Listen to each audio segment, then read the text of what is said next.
So how did I do with my Halloween movie goals this year?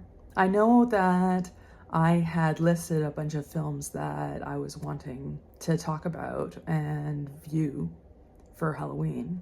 I don't know about you, but I have a problem sitting and just being present and watching a movie. I usually have my crochet.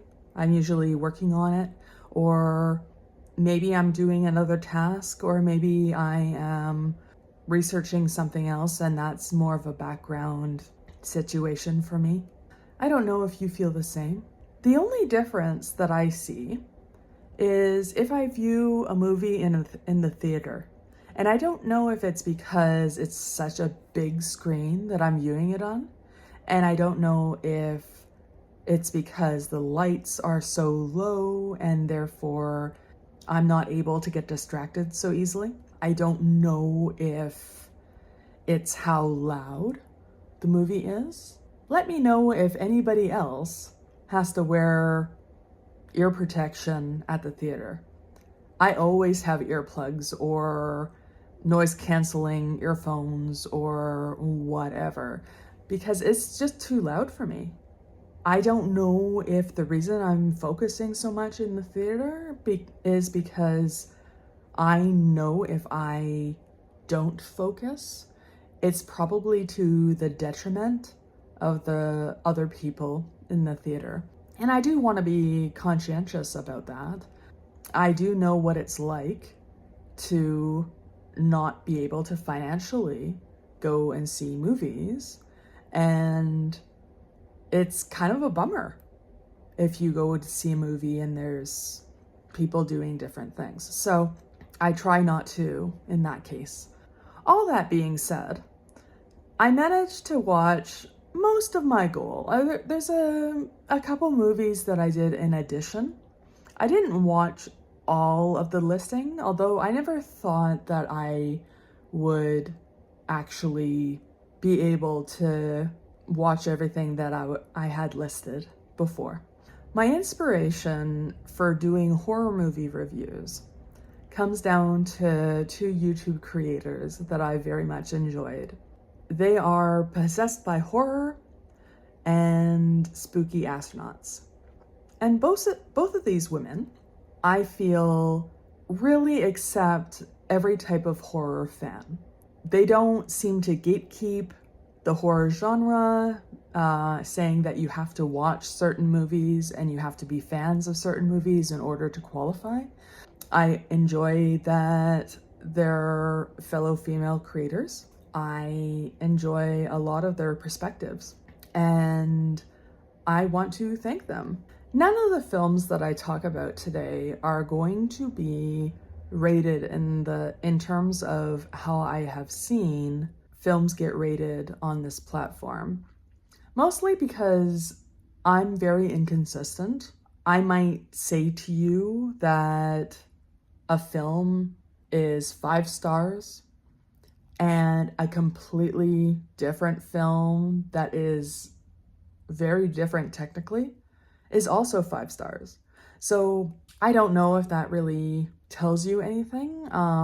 Although me telling you whether or not I enjoy it, I'm not sure tells you as well.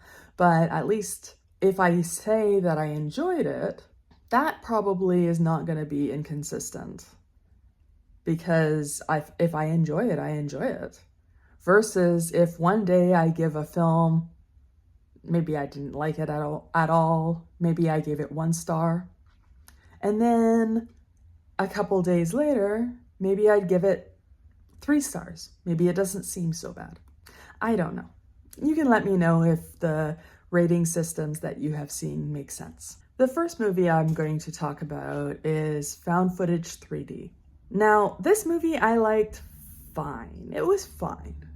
It was okay. For the most part, it worked well. There might have been 1 or 2 times where I felt that the film needed a little bit more context about what was happening for it to register to me as scary. This is scary because of this. This was surprising because of this. For a found footage movie, I enjoyed it, but it didn't feel very found footage to me. And maybe that's purposeful because of the premise. So, the premise of the movie is that they're filming a found footage movie. The found footage component is the movie that they're filming. So maybe it makes sense that it didn't look found footage because the movie they are filming would be the found footage. While they film this movie, things start to go awry.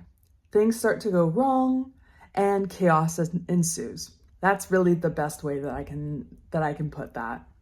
There seems to be different effects and styles used within the film, and I definitely appreciated that. Sometimes you watch a film and it has the same effect over and over and over again, and you kind of are able to predict when the spooky things are going to happen and what the spooky things are. So this one varied a little bit, so I definitely appreciated that more. The characters behaved and spoke in a way that I think is kind of believable. Of course, in most films, I know that they're actors, that I don't get away from that. But in this film, it's like, okay, I can see how somebody would say that. I can see how this would make sense as I was watching the film. So I would say all in all, I'd watch this film again. There was a few points that maybe I became distracted about something minor in the film, but I don't want to discredit the film for these things because they were very minor. And it was just that my brain picked them up and went to town on these things. The next movie that was on my list is Downrange. So this movie, it was very fun at the beginning. It has a very fun premise. But I felt towards the middle, it started to get all weak and messy. And then I kind of liked the impactful end. So the film itself had this very interesting progression. The premise of Downrange is that there's a group of friends that are on some kind of road trip, and I missed what their actual goal was, and it's not really important. And while they're driving, they get a flat tire. When they're going to change that tire, they realize that maybe their flat was purposeful and maybe something else was going on. They're in the middle of nowhere. There's like the odd tree and odd bush in the area, but there's no civilization around. There's no thought that you are close to help. Cell phones don't have service, and so that's much of what happens in the film is figuring out how you can communicate in those circumstances. Anyway, when they're changing the tire, they realize that there's a shooter nearby, and they're in a position where they could potentially just get picked off by this shooter. And yeah, like I said before, chaos ensues. I liked the pressure cooker that was this film. And there's only a few characters at the beginning of this film, so you really get the sense that there's only a few of them and they're kind of ripe for the picking. I like the feeling of dread and suspense. It's hard to say nowadays that it's difficult to get a good camera or good shots, especially making a movie, because there's just so many different ways that movies can be shot now. There's so many good cameras that you don't have to break the bank for. So I won't give them credit that way because I just feel that's more commonplace now, but I will give them credit for how kind of grimy the film feels. It's very clean, but very grimy. It's not like one of those films where everybody has to be dirty but pretty, I feel. I appreciated that things kind of started from the get-go. There wasn't a lot of setup and, character building before things happened. I mean, it was when things started that the character building also started. You got to understand who the characters were with how they interacted and dealt with the situations. I did enjoy that they didn't go into the why of the shooter, that they don't really flesh out motivations. There are a lot of films out there that I feel spoon feed the reasons that things happen and the motivations behind the person doing those actions. And it's scarier to not. It's scarier to not know why a person does what they do. And because you don't know why a person does what they do, you also don't know who else might feel that way. So there's a kind of component of, could I be paranoid about this? I can't get the sense that I would be safe because this is a one-off. Because I don't know if it's a one-off. I don't know if how they feel is something commonplace. I appreciate that I didn't know, things about their character. I appreciate that I don't know lots of things about them. All in all, if somebody was watching this film or wanted to watch this film, I'd watch this film again. I don't know if I would choose it for myself, but it was definitely not something I was mad at when I did watch. And I don't think that I would choose this again. The next movie that I watched was Satan's Little Helper. I watched it, I thought it was adorable. I absolutely did. Is it a good movie? No, probably not. But it's fun. I really enjoyed it. The premise is that a young boy plays a game called Satan's Little Helper, where I suppose he helps Satan out with a whole bunch of hijinks. And it's Halloween, and he's gonna dress up like his character in the game, and he's gonna go find Satan and help Satan do a whole bunch of stuff for Halloween. And the little boy goes out and he finds Satan. And chaos ensues. And yeah, what can I say? I thought that was adorable. I want to say that the costumes were very relatable. It's one of my pet peeves. If I watch a movie and it is around Halloween night and whatever, and everybody seems to have really good costumes, I'm not one of those people that is very artistically inclined. So it's hard for me to believe that everybody else is. And so if you see like a Halloween party and whatever, and everybody's so beautiful and so well done up, that kind of takes me out of it at least a bit. So this movie had a good range, I felt. I felt that some things looked absolutely campy as hell. I thought other things looked like people just threw things together and made do. I definitely appreciated that. I think that this would be a great movie just to play at a party. You don't have to spend so much time and attention on the movie and not enjoy the people that you're around. It's one of those movies where you could definitely have this on. Not necessarily background. It doesn't have the kind of atmosphere for a background movie, I think, but it is one that if you were just with your pals and you wanted something on, it would definitely work for that. So I can definitely see that happening. Otherwise though, I think that I'll see this again next Halloween. This was a fun time and I thought it was adorable. Not a serious horror, by any means. Oh, a dark comedy, horror, something in there. I don't think that it tried to be serious. I think it just was. The next movie that I want to talk about is Late Night with the Devil. I loved this movie. I absolutely did. I enjoyed the dialogue. I enjoyed the set pieces. I enjoyed the characters, even though I don't think the characters were meant to be particularly liked or anything like that.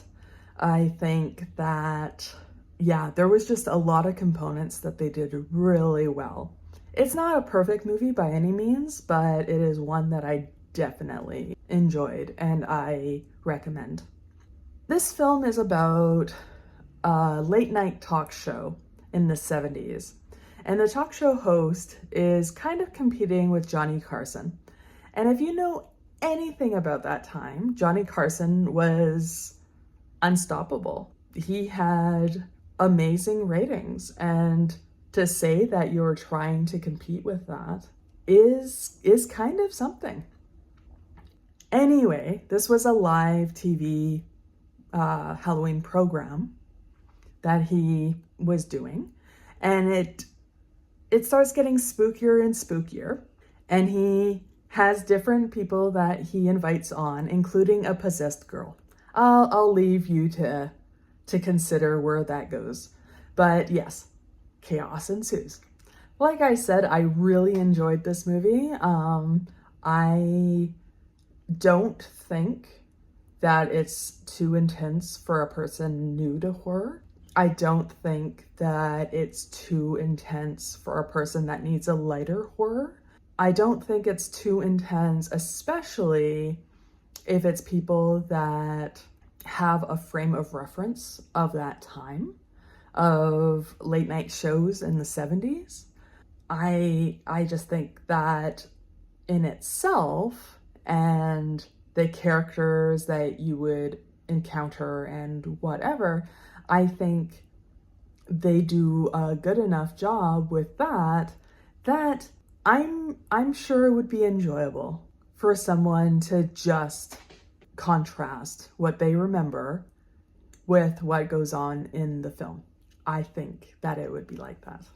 I would watch this film again. I don't think it's particularly one that has a specific Halloween theme, other than the fact that it's filmed during Halloween. I don't feel that it is particularly a Halloween thing. I can see myself watching it very much outside of the season, whenever I feel like it. And I feel like it would be a very comforting movie for me to watch.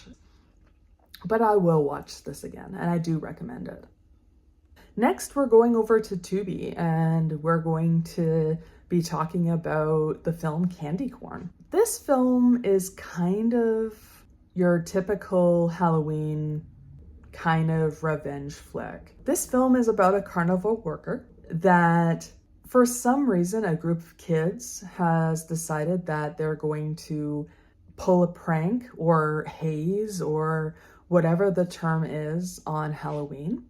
It goes wrong and the carnival worker dies. He is resurrected and there is a reign of revenge and terror that ensues after that. So yes, total chaos. And, you know, the idea and the premise was fun. I thought I would have a lot more fun than I did have. I won't say that they had bad effects or anything like that. I don't think that they did. I was distracted quite a bit in this film with the camera work.